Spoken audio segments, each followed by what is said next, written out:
loaded hip airplane. So hip airplane is a pretty standard warm-up exercise. We are going to be doing this loaded, as you can tell. So I've got the kettlebell wrapped around behind my back. But basically the purpose of, or the way that we do a hip aeroplane is we've got one planted leg. I'm leaning against a bench here. You wouldn't do this if it was loaded, but you do need a little bit of off balance here when you're doing it loaded.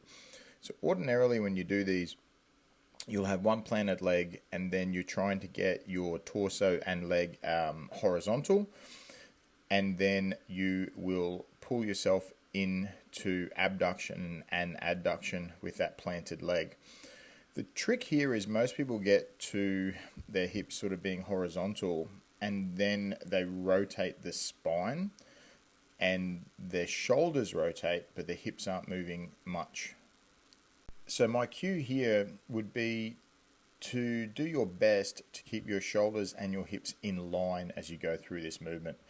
So what's going to happen is you're going to be using mostly your adductors on your planted leg.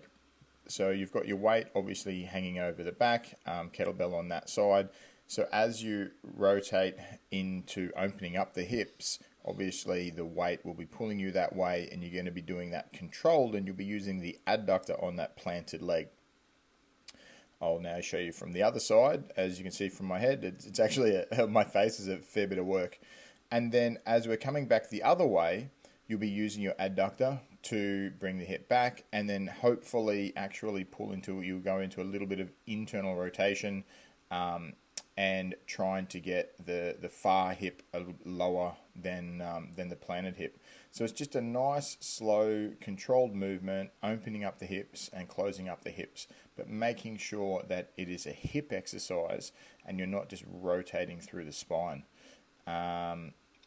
Once again, as you can see here, I've actually got, in this case, my left leg, my planted leg, leaning against that bench to counterbalance, to give myself some balance when I fall over.